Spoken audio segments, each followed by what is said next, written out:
Hello and welcome to Moments with Foo. I'm your host, James Fu Torres, but you can call me Foo, hence the name of the podcast. And today I have Michael Peres, also known as Mikey. He is a software engineer, a journalist, and a founder. And I'm going to let him tell you more about that. But first, Mikey, how are you?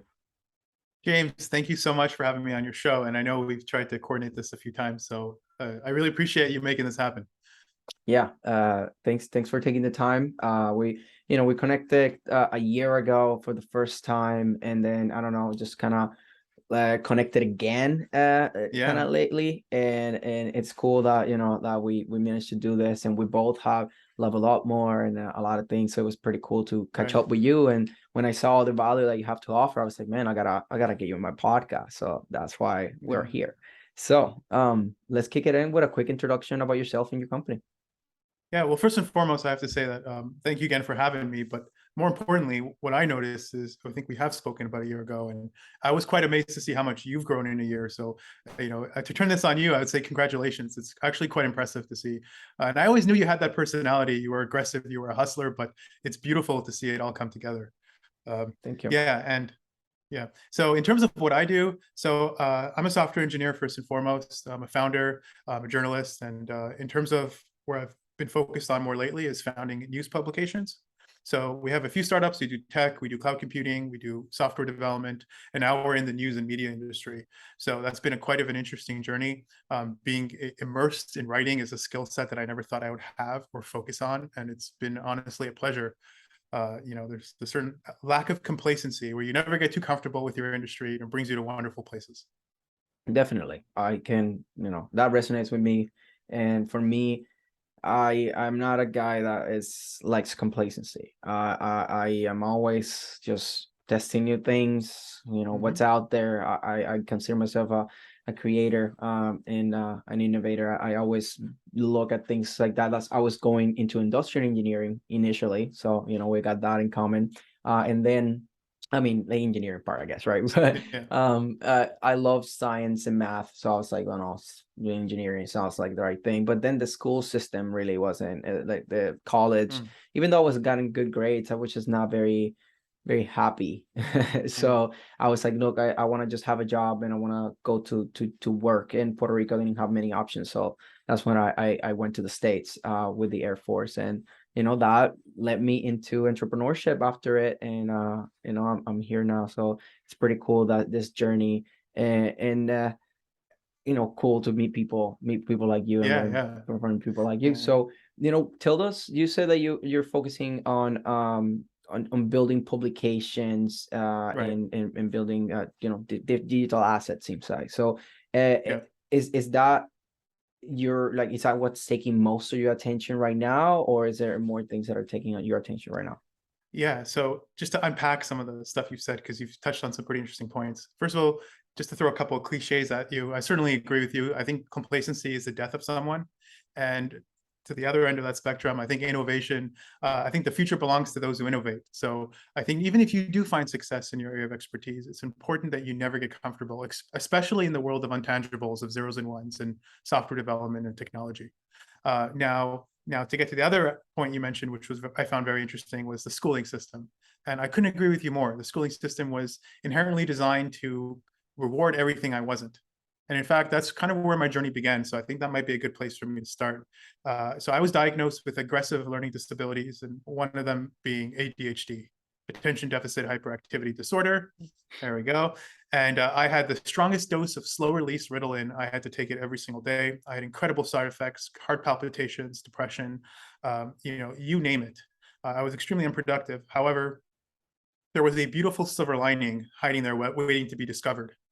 And I think that silver lining was it gave me a frame of reference, right? So it might have had all sorts of horrible effects, but when it worked perfectly.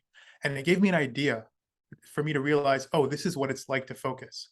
So it gave me a marker, it gave me a goal to work towards. And then from there, my mind started working, being like, hey, how can I be at this capacity all the time? And I'm not at that capacity all the time. And I don't fight the the disability of having the inability to focus on a single task. However, I leverage the fact that I cannot, the fact that I have ADHD to my advantage, and I've learned how to master the art of multitasking in a way that's effective. And it's this careful art where you don't want to do too much of everything because you ended up doing too much of nothing. And you don't want to stay too focused because that's hard for you to maximize productivity. And there's a very beautiful middle ground there that takes time to discover. Now, in fact, a lot of my weaknesses, just like my learning disabilities that I perceived were something that were inherent, at least I was told by authorities that, I had such and such learning disabilities. In fact, I found a way to leverage them to my advantage. For example, I was learning disabled in writing, and I was learning disabled in mathematics. So every time the teacher would come into the class when it was time to do math or English, I would have to go to, I guess you'd call it the quote unquote, the stupid room, where you'd have to get private attention. There was a certain sense of humiliation that kind of came with that. At the same time, when I took my Ritalin, I had to take it in front of the secretary, and then all the students were walking by. So there's almost like the stigma that came with having ADHD. And in fact, the irony is that in fact that those were my skill sets. And I ended up getting my degree. I did a double major, so I did computer science and I got a degree in mathematics. And in fact, these were the fields that I completely fell in love with, the things that I was told I wasn't good at. And to kind of maybe reconcile how this all played out was and I certainly don't criticize the schooling system because I think it works for many people, and it can't work for everyone. Now, the thing about the schooling system, especially at the very onset when you're in elementary school, is you're rewarded for complacency, you're rewarded for structure, you're rewarded for organization, and you have very little room for creative thought, for the engineering mindset, I would say. And everyone is placed with the same subjects, whether you like it or not, and there you go. And as you kind of traverse through that educational system, you're given more autonomy to focus on what you enjoy.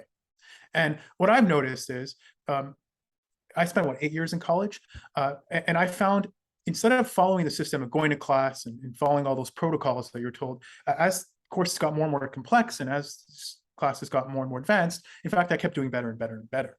And instead of having to go to class, I realized I'm way more effective with my time if I take my colleagues' notes and reverse engineer the course. And I learned how to find the right kind of teachers. And the very good teachers were very careful to map their coursework with their exams.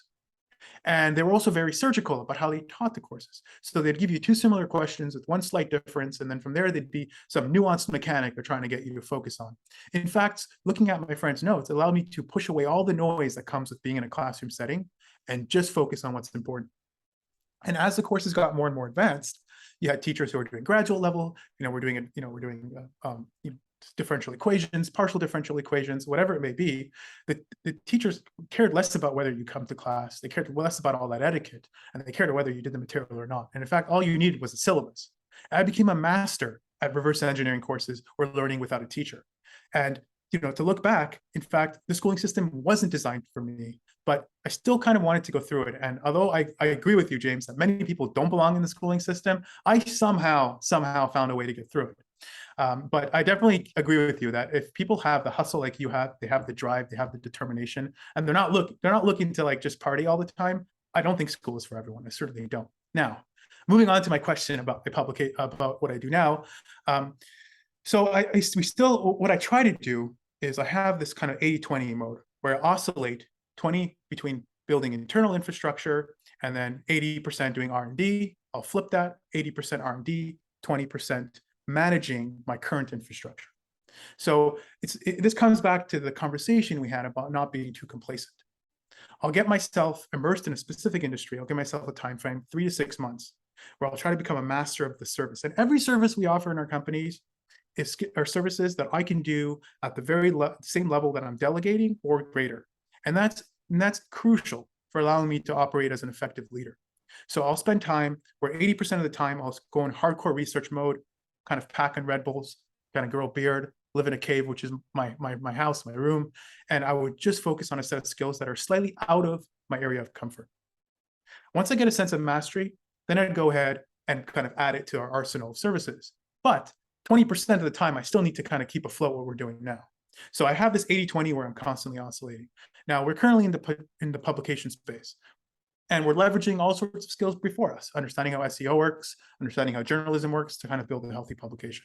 So right now, we're focused on 4 publications: Paris Daily, Breaking 9 to 5, Israel Now News, and our most important focus right now is Her Forward magazine, where we cover female success stories in an attempt to bridge the gap the coverage gap between female entrepreneurs, male entrepreneurs, or minority entrepreneurs and just regular entrepreneurs, because there clearly is shown in the media and the statistics that there is a gap of representation. And I think talent does not discriminate by any of those factors.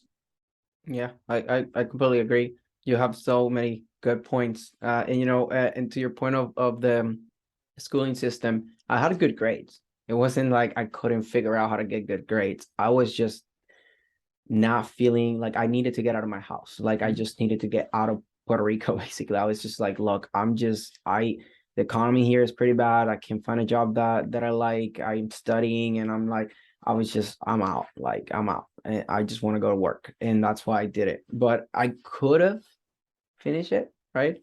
I mean, I still can if I wanted to, but I just don't want to. I don't see the ROI in it as much as I can do in my business. I'm learning so much. Way more. I learned, and I mean, I see it. After 1 year, you're like a completely different person. I met you when you were kind of just beginning your journey in some capacity, and then you touch base with me again, and I'm like, whoa, this guy is he's killing it. So and exactly. But here's the thing, James, not everyone's like you. So some people need that pressure. It really comes down to your personality, and it comes down to your inner gut. That's the very truth. People follow protocols. They're not always the best for them. And I can give you an example, and I say this all the time. Take the bus on a Monday morning at 6 a.m. and you'll see that so many people don't do the work they love. And it takes a certain sense of grit to start at the very onset and not make a lot of money and give up a lot of the enticing benefits or the facade of comfort that comes with working at a 9-to-5 job. You gotta be willing to give up that time for some significant period of time until you actually see ROI, return on your investment, by doing your own pursuits. And that takes an entrepreneurial spirit, which I'm happy to expand on. Exactly. And the people, and I do say this kind of breaking 9-to-5 mode where you take control of your own, build your own company or become a freelancer, it's not necessarily better than finding a super stable job at Google or Facebook. It really comes down to what the individual is looking for. I don't sell everyone on breaking 9-to-5. I truly, truly don't. However, someone like yourself who wakes up every morning and doesn't feel a sense of fulfillment kind of going through the standard system, it's not your choice. You can't control how those synapses fire in your brain. And there's no reason why every morning you wake up, James, and you're like, yeah, man, I'm going to continue killing this. I'm going to continue building my own empire. Being like, hey, no, fuck it. I just want to go get a nice 9-to-5 job. I want to be that guy that you message him on a Friday afternoon and he goes, oh, I don't have my company email. I'll message you Monday. I'll respond Monday. They've got that clear cut. They come home at 5, they kick it back, they got their wine, they enjoy the game. For that, people are finding that happy. And it ultimately comes down to what's in your gut and what makes you happy. So the fact that school wasn't just for you, it doesn't say anything good or bad. And the real question is now that you're not in school, what are you making of your time? Yeah, I'm making it a lot of learning, a lot of action, a lot of connection to people, a lot of amplifying the impact of people that are doing good in the world. That's what I picked PR, because it was right. I knew that I needed to find, like, when I started my journey, I knew that I just needed a vehicle to push. Like, it doesn't matter what it was. Like, it's something that I can just get behind on, fits my lifestyle, and I believe in it, and then I'll just, go all in on it. There's infinite ways to make money in this world. Just pick one that fits your lifestyle and just go all in. That's it. Exactly. And I think you see something that many people don't, and it's a trap that people fall into. They graduate college and they look at, what is the economy paying me best? That's kind of what I want to pursue. I think you've done something different, and I think you've avoided a pitfall that many people unfortunately don't pick up on, is that you first focus on building a network. You first focus on doing what you love. And then as a byproduct of that, as an inevitable byproduct of doing a stellar service, money follows. But it's harder to do it the opposite way, to find a job that pays really well and fall in love with the pursuit. It's much easier to do what you love, find a way to be creatively unique, expand on that uniqueness factor, and then you offer something that's harder for others to compete with. And you don't look at it as a job. You truly enjoy what you do. And I think that's why you have a podcast, and it's why you're in PR, because I think you understand the value of networking. And now to speak to your audience for just a moment here, we're talking about breaking 9-to-5. So we were talking initially about, starting your own company, being an entrepreneur, being a founder. Many people would say, hey, Mike, I'm glad you're talking about it, but that's all, in the ether. It's easier said than done, right? I currently am paycheck to paycheck. I have $2,000 rent, right? I can't just go and start my own company, right? I have a family to support. And I agree with people who say that. And one of the things I talk about is the survival cost problem. And that is literally what stands between you and your future. Your survival cost, and often, especially when you work in the high-tech industry, you have something called an inflated survival cost. I'll give you an example. You graduate and you get a job in Silicon Valley. You move to San Francisco. You're paying rent, $3,000 a month. Food costs you $100 every day. Okay. Now, you now are stuck in your job because you have to keep this survival cost that truly can be significantly lower, but you've artificially brought it up by living in a place that is needlessly expensive. Now, the real question is not how do you become successful or how do you start your own company? I find that almost a truly just insignificant question. The real question people need to ask themselves is, what are they willing to give up to get it? Because we all want to be successful. That's a non sequitur. That's a non-starter, right? Well, the real question is, are you willing to give up your 12 hours of sleep? Are you willing to give out your party of the weekends? Are you willing to give up your beautiful apartment that makes you look really good to your guy friends, to girls, to all that stuff? Are you willing to move back into your parents' home for 6 months so you can move your costs from $3,000 down to $100 a month? And this way, you have tremendous amount of upward mobility, freedom of navigation to actually pursue something which takes you 6-9 months to hone the right skills. And not only can you, so the real question, the first step you want to say is what is crucial, what is essential to my survival, and what am I willing to give up? And in fact, if you're willing to move back to your parents, you've got your hot cooked food, you don't need restaurant, you don't need rent, and already there, you can start collecting savings. You can get yourself a good $10,000 in savings, and you can give yourself a buffer of 9 months. And here's the interesting part. The other end of that is you want to invest in skill sets that are both malleable and don't tie you, don't have a constraint of place. And I personally think doing stuff that's untangible, the zeros and ones, software development, writing, graphic design, just web design, PR, whatever it may be. These are the kind of skill sets. I would say sales is a good way. Even like doing Amazon sales, sure, you have physical items, but the more you can detach yourself from anything physical, the more you can offer intellectual value. That was my train of thought to come into an agency, because I was like, I don't want to have inventory. That was my look. I didn't know what I was gonna do. I was just I started thinking about doing a brand, and that's when that was born and all that. And then from there I was like, you know what, I don't want to have inventory, I want to have services. And that's, I completely agree with you. Spot because on. I went that route. Yeah. And the problem is that bureaucracy has kind of held us in a prison where 30-40 years ago, the way it worked is you would look at the economy, you'd find a job, you see, okay, so software engineers pay this paying job, and then you invest 3 years and develop a skill set and you hone into something specific. However, we are high along the curve of that Moore's law, that exponential rate of growth of technology. And I think that predictive power to see what specific tools for what specific application is becoming less and less meaningful. We're moving at such a fast pace, it's almost chaotic, and our ability to predict even the next 2-3 years is becoming, more of an issue. So I think investing in skills that are diversified. So for example, learning how to code, you can apply yourself to gaming, you can apply yourself to the finance industry, you can apply yourself to web development, to app development. You have so many applications. And then you have disruptors like COVID that are a great stress test to see how quickly you can innovate and how quickly you can adapt to to an ever-changing environment.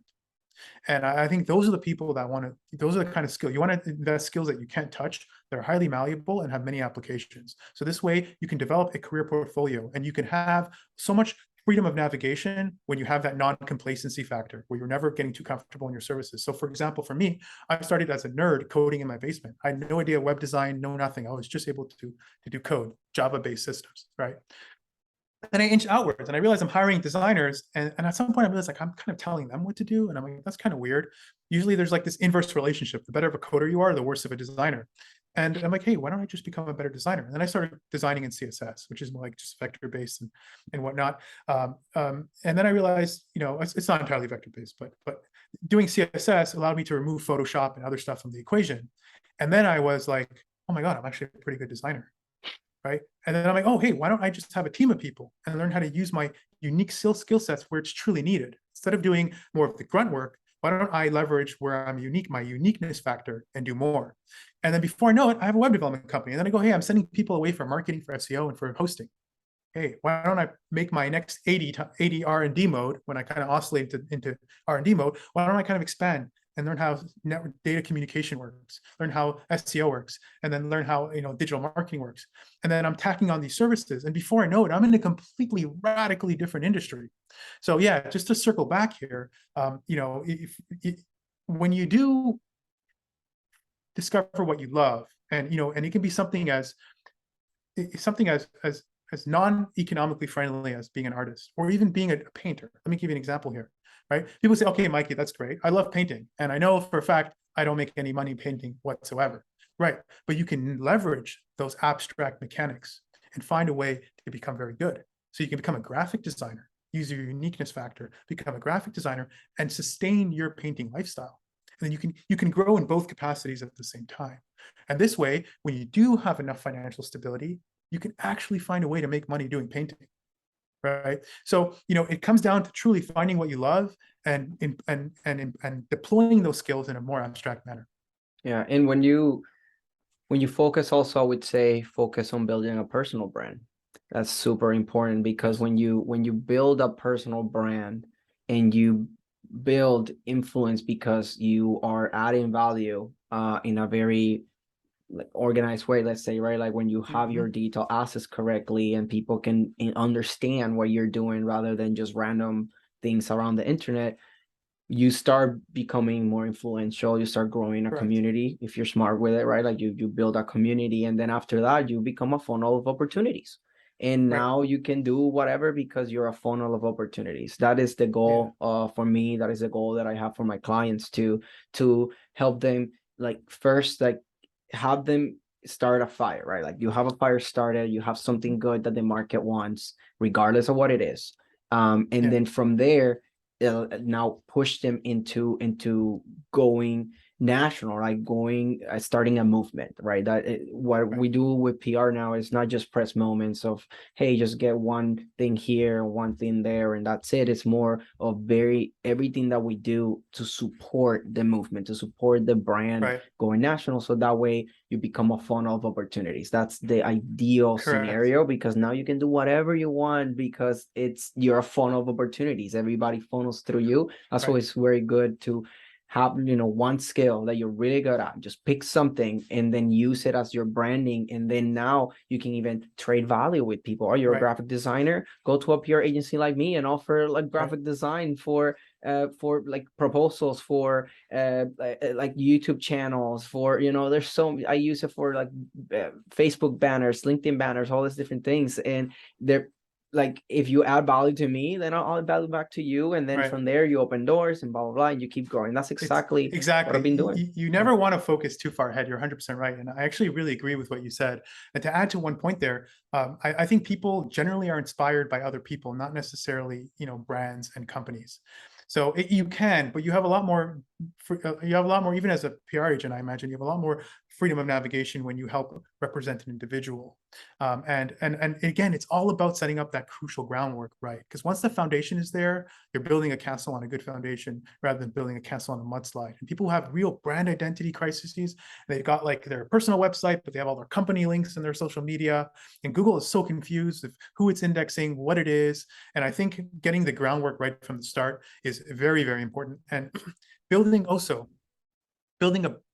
your brand and your company around yourself is way better, because you might have multiple endeavors and multiple startups, and some will fail, some will grow tremendously. It's impossible to actually predict where it's going to go. And if you invest all your branding on your specific company, you kind of lose that if the company doesn't take off or you have a different vision. But if you build a brand on yourself, and someone who does a really good job of that, and he's revolutionized the real estate industry, for example, because real estate is a great example. When people post on their social media, just sold a house, it's very low user value. No one really cares if you sold a house. And it's just almost spam. And the likelihood of someone following that account is quite low. However, someone like Ryan Serhant, he was actually one of the first people I met in my industry. And he's got a TV show called $1 Million Listing. He's completely revolutionized how people perceive real estate agents, where he started giving real estate tips. He made a TV show around himself, Sell It Like Serhant. He came up with all these different products to market himself. And now people are inspired by him. And in turn, he does tremendous success in real estate by leveraging his own brand, his own personal brand. And I think that's an example of someone who does it right. So 100% right, James. I think people who invest in themselves, whether it's PR, digital marketing, whatever it is planting the seed for long-term success. And I think it's a multi-pronged approach, right? SEO, marketing, and PR, they all have different use cases. If someone who's looking to get a ton of traffic on their site, I wouldn't say PR is the way to go. If someone is trying to build up their own reputation and leverage long-term success and create and increase the success rate of their current marketing traffic, like putting as featured on and developing their own brand, I think PR is tremendously powerful. And people who only focus on one, I think, lose out. I completely agree. That's why we look at things now as completely revenue operations, not just like PR or marketing or SEO. Like, we don't look at things individually. We make sure that people are aligned on everything, so that way we can then pour fuel to the fire and take off. Because if you're missing something, if you're missing the sales alignment, or missing the creative brand positioning, or missing the strategic marketing, like it only takes getting one missing, and then you're only as everything good is as your gonna weakest leak. component. Yeah, exactly. So that's exactly my point. So that's why for me, it's where I like to live in is in the creative branding positioning, and in the strategic marketing, like the sales alignment, and to create a new offer that will resonate, and everything. I love creating, but they having to go to the test phase and not knowing, and then being able to then get to the point that then you start a movement with it, right? I like to start a movement, right? Like, I like to start movement. That's my thing. That's what I want to do.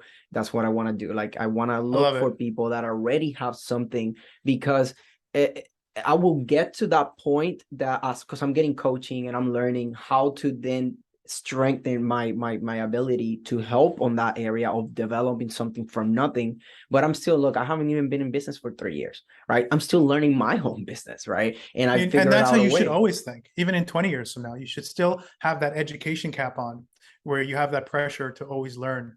And again, I love that, because it's that lack of complacency. You always want to be the smallest person in the room. You really do. And Normally I am. people who make when people make it to the best boxers, MMA fighters, their biggest failure, I think, where they do their worst is when they're at the very top, because they no longer have someone to climb up. They no longer have a contender that they need to work super hard and really hone and master whatever it is skill they're working on. And I think that we never want to feel like we're too accomplished. We always want to feel hungry and feel like, hey, the second you're like relaxing, someone else is hustling harder than you.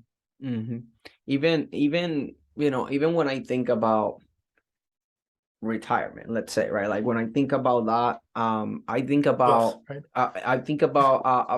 I just, when I say retire, I mean, like, look, I'm not actively working as a CEO or something, but I will always be my own person that it's doing good for the world, and that means in a many different ways. Like, you're probably never gonna actually retire, if you want my opinion. When I even say, when you retire, you're still gonna do something on the side, because because people like you are not retiring or being on vacation or running away from anything, right? The whole idea for vacation for me is ridiculous. Why would I want to go on vacation?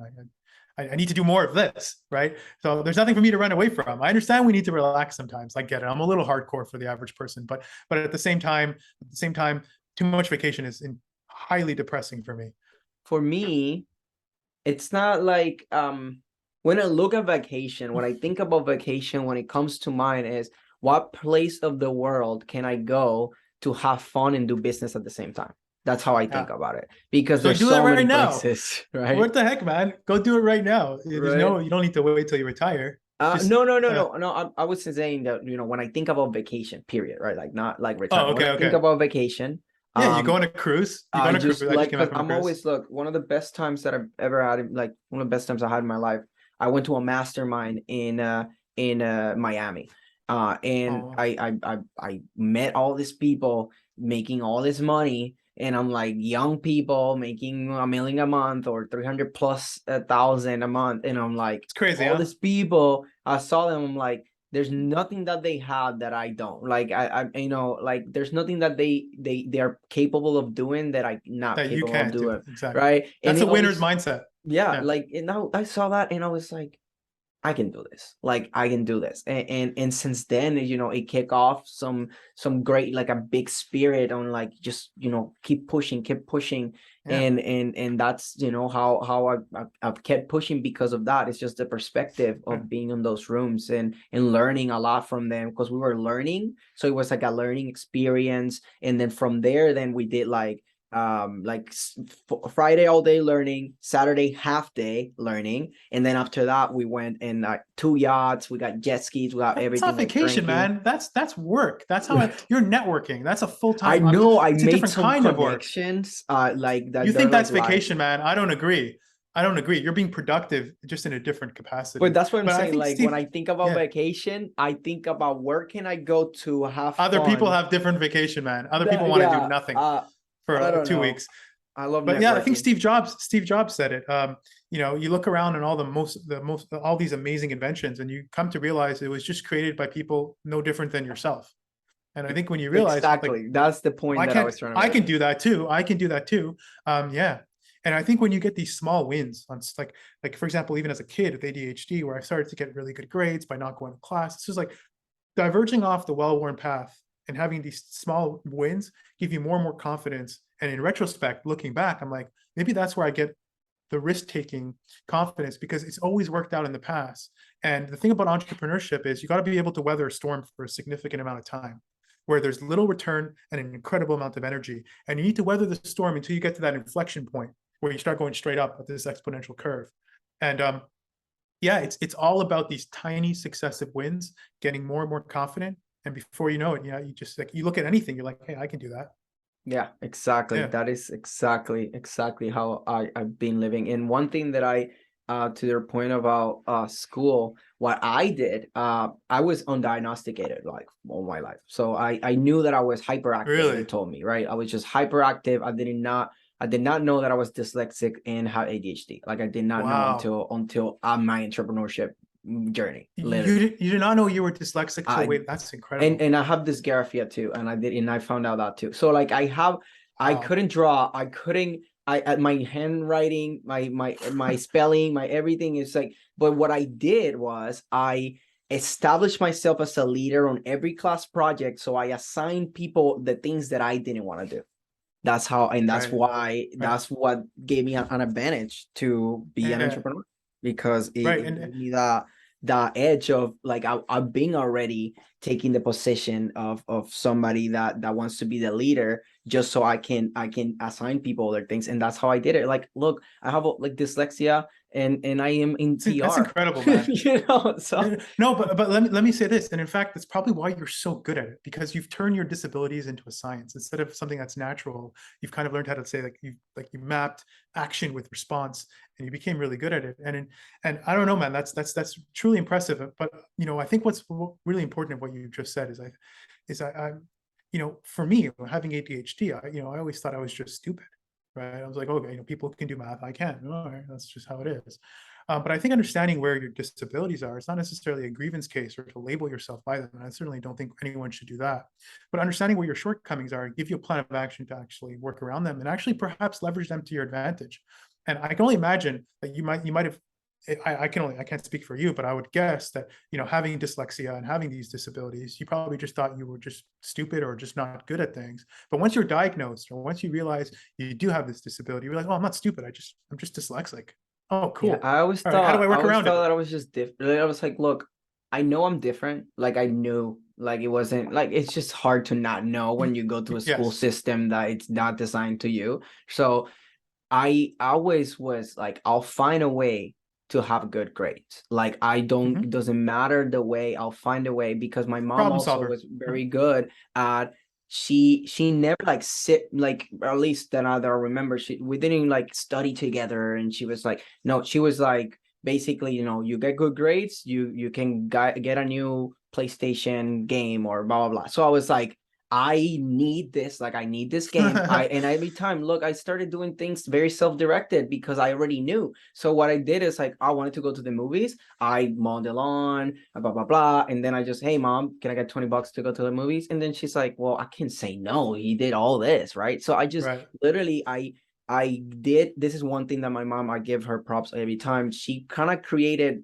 unintentionally a reward system that motivate me to be self-directed all the time because I wanted to do things. And I knew that, I want to do something, I just gotta do things in the house. I have good grades. I know that when the midterms, right, the grades come, boom, here's all my A's and B's, I won a game, right? Or sometimes my mom just says like, hey, like, let's just buy you something because you did good. And I'm like, that stay in my brain, and I just problem solving all the time. I need to have good grades. I need to do that. Same thing I did in the military. In the military, you gotta get, to get excellence. That's right. You went to the military. Test, you gotta get 90. We do that on 100, like at the test, right? If you get 90 plus, in my squadron, they gave me a day off if I got 90 plus. Really? So I was like, you bet that I will do everything to just get the 90. I didn't have incentive enough to go to 100, and it was so fucking hard. So like the 90 was so easy. Imagine. The 90 was so easy that I was like, you know what? I just gotta go for the 90. Yeah, the last 10% is always the hardest. That's it. And I did. In engineering, it's called the last mile problem. For example, like internet, it's like super fast till it gets to your block, and then once it gets to your neighborhood, that's where all the latency and the delays come from. Yeah, it's always that last 10%. But and you went to the military. That's incredible. I just noticed. Yeah, I saw a picture of you. How was that? Definitely. And how was it to shape your mind? So one thing that he really helped me from the military to entrepreneurship was to embrace the suck. That was the best thing. Learning that this is your situation and you just gotta embrace it. I mean, I can't, I got a contract at 4 years, and if I don't go to work, I can go to prison. You did the military for 4 years? Yeah. Damn. Yeah, that's how I got to. Okay, so that's why, because I remember you were just starting, and then we were talking before the podcast. You're like, oh, I'm actually older. 4 years is a long time. Wow. Yeah, I went to Syria, Kuwait, Qatar, and Syria. We're in Syria, Kuwait, Qatar. What was the other one? In Turkey. So I saw when they're doing remodeling stuff for the FIFA. I was there. Where in Syria were you? When I was in Qatar, sorry. But in Syria, I was just in like the undisclosed location, right? Because I can say. So you're probably next to more northern. Outside of the action, right? I was not shooting. I was not shooting. Even I was strapped and everything. I think America is still in Syria. It's great. And I don't know, but undisclosed. You were in Kuwait. Kuwait is known to have U.S. bases. Cool. Kuwait is it's like not like it was like a big thing, like big base, big everything. When I was in Syria, it was just just dirt, and there was no just tent city everywhere. It was a real deployment experience. So as a story, someone asks you where have you been in general, you go, I've been to Syria. It's like a very different exactly as a story is great, but as not this one of the best experiences that I never want to have again. It's a bad. I follow that part of the world very closely. In fact, like very closely. It's not a good side of town to be a man. It's a tough life, but it also makes you realize, like, we have this culture now where we're always like, America is so much better after you go there. You go there, and then you come back, you're like, oh my God, I love America. And then you have people beside you complaining that, this and that. And you're like, people wake up and they're taking body parts off their lawn every morning. And you have like so much in this world, but that's a problem. We're always looking at the negative. It's just, we're designed to do so for whatever reason. And I think when you realize how much worse people have it, you're just so grateful. The fact that you can pursue your own company. Do you understand that you go to like South Sudan? It's just coming from Puerto Rico, English is not even my first language. Like, I learned English by going into the military. Like, I knew a little bit, but I became bilingual by doing it. I still struggle with some words, and the reason that I can sound so good and not say is because of the podcast. I've done, like, look at my first episode. It's shit. Like, look at this of the podcast. That's awesome. Yeah, the podcast has helped me a lot to be a better communicator. It's been amazing for me, life-changing, like becoming a content creator in many ways, right? With the podcast, with TikTok, with LinkedIn, with all these different things that I do now, like, like vertical and horizontal. It's challenging. It really is. People don't realize it. And it's just like, I'm always self-conscious about me being a host. If I'm being like talking too much, if I'm not focused, how do I navigate this? When do I shift the conversation? That stuff takes time. It's something that I feel so much more confident now, because I'm like almost I'm like 40 something episodes in right now. I have Wow. 34 episodes posted, but I have like 10 You that got are your whole not setup. posted. Super cool. So yeah, If I actually like was staying in one spot, I move around a lot. I would get something I've like been you. It's moving a super little cool. bit, right? Because I do standing too, because I keep Yeah, the come. energy. We'll go on a cruise and we'll work the whole time. So these cruises, you book them a year in advance. You know how much they cost? They cost nothing. They cost a few $100, like $200, $300. Well, I pay more because I do it last minute. But people on the cruise for 2 weeks, they paid $400. That's less than you pay for rent, and it has everything. You get to go to restaurants every night. Everything is taken care of. Everything. Man, let's talk about, And after this podcast, we're gonna talk Carnival. about going on a Yeah, I cruise, just came back. man. That's why I'm in Texas, because they kicked me out. They're like, "Here, we're in Texas. We're done." And I'm like, "Okay," and I have nowhere to go. I'm just gonna live here for a little bit. But yeah, That's so crazy, man. This has been such a nice conversation. I mean, you drop so much value. I mean, this is one thank of you those very much. podcasts that, I think we just have similar mindsets. So I think that also appealed to you, because I think yeah. we both have the hustle mindset. Yeah. Yeah, Thank you. one, I hope that you take this as a compliment. You kind of give me like Elon Musk vibes type stuff, right? Like you want to work all the time. You have like they're learning disabilities, but then making the most out of it. And maybe, I Slightly have it too, crazy. Go on right? Twitter. He's kind of Right. losing Just it. go on Twitter, right? I like But him. and He's a that's a good guy. compliment. I mean, you're Yeah. obviously, I'm Thank you. not. Thank you. Yeah. I He's appreciate a that. big person, so I aspire. I mean, I mean, he's the kind of guy who's just he's got the most radical dreams. I mean, we don't think he's crazy for wanting to bring people to Mars anymore, because he's proven he's capable of doing it. But I think on his onset, he's almost like a crazy person. Like, you really think you're almost a narcissist, that you think you can bring people to different planets? Yeah, I mean, that's what he is. He's got these crazy ideas. Yeah, And yeah. everything he does small now is just complementing, like batteries, cars, the brain work, solar work. It's just incredible. Yeah, Yeah. that's why. I mean, he's just Twitter like controls the something narrative else. now. Who knows where that's gonna go? Yeah, It's like crazy out there. it's crazy. I don't even know where this Yeah. shit is going, but I I'm think here the one for thing it. he did, which is incredible, is that he made YouTube comments the second the most entertaining place. Like whenever I see these crazy videos, I go to the YouTube comments and I have like the time of my life. Now it's Twitter comments. I go to his feed, I read the comments, and I was like, this is amazing. Just super high It's entertainment. crazy. It's crazy. But I mean, we live in a crazy world, but that's Crazy why, world. Yeah. yeah, like that's why It's fun. entrepreneurship, and like right now, we're going through recession and stuff, and really like I don't feel threatened at all or anything, because it's Threatened. like It's an opportunity. It's regardless time if to buy there's the garbage. It's and time to buy garbage and sell gold. yeah, and if there is Invest in if a there's house. people Yeah. that will survive a recession, it's gonna be always the people that are like entrepreneurs, that they just figure it out. Like I know that right now, It's not like about the even the tough specifics. It's times, about the mechanics, the yeah, mindset.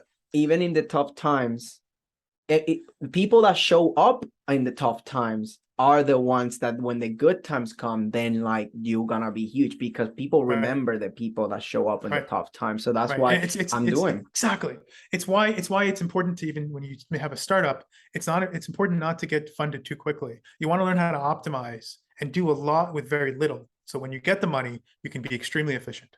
I know. Yeah, and learning how to derive value or achieve productivity in a very inefficient atmosphere will give you incredible potential when you're actually in an efficient atmosphere. I couldn't agree more. And I think it's a mindset where people, like, for example, I would say this just broadly, and I know we'll end up on this, but trading can be really complicated. You do Fibonacci sequences, you can do all these technical analysis, but to keep the psychology as mundane as possible, to put the secret to day trading successfully, or trading in general, in just one sentence, is do the exact opposite of common sense, or the exact opposite of human psychology. Where when you see the news and you see the media and you see the Google searches that Bitcoin is up, it's already too late. When everyone's saying is Bitcoin sucks, it's time to sell, it's garbage, it's trash, it's never going to make it, and you believe in the underlying technology, not to get specific with Bitcoin, yes, we want to buy. When everyone's selling, you want to buy. When everyone is buying, that's when you want to sell. And exactly. And looking at, and the winners see beauty in the most negative places. They're constantly optimistic. You see a recession, you're like, exactly what you just said. You see a recession, you're like, no, this is an opportunity for me to grow in a very unique way, in a way that I can't grow otherwise. And I could not agree with you more. You can't control your environment, but you can control how you respond to it. And Yeah. And that's why, like, it's not just about me, right? Like my clients too. And for example, one of my clients, David A. Perez, his thing is to build your own economy. That's what he said. Doesn't matter what's happening in the world, you can always build your own economy. And if you build your own economy, you will always be in control. So that is something that it really resonates with me, and that's why, you know, I really, you know, him as a client, because that's my purpose, is to amplify the impact of people that are doing good in the world. And when I see people pushing that agenda, just that's like perfect, because it's that's what we doing, you know. You are in the same boat too, and that's why I love, you know, the connection with you, and, you know, you're building Thank this you. Same all here. these It's digital mutual. assets, because I think that we can truly amplify the impact of people, and help, you know, what, how you want to do the breaking 9 to 5, right? And how I want to be able to, the people that are doing good, amplifying them into the national stage, so that way they look, instead of just helping this few thousand, they help millions. So Right. that is because I know, I believe that what they're doing, and that's exactly, then I learn from them, and then I go and then do it for others, right? Like I'm learning from them, so now I can do in 5 years what they did in 10 years, right? But then I We can go stand on the back and do, shoulders. We yeah, stand on the shoulders of giants. That's exactly. what we do. And we Perfect. look Then, just a man, little farther into the horizon. yeah, man. Hey, just this was, you know, we gotta, I know that this has been super good, but we gotta like let the audience, you know, just have it and maybe listen to it again. So thank you for taking the time Thank you to for come having me. here. I mean, this was a pleasant conversation. I definitely enjoyed it. Same And here. I look forward to having more conversation with you. Yeah. And you know, look And forward I'm to going to make keep some tabs cool stuff. because, yeah, it's your journey is truly beautiful. And thank you for spending time with me and giving me your time and having me on your podcast. Thank you. Thank you for that. I really appreciate that. And so this was Mikey and Foo, and this is us signing off.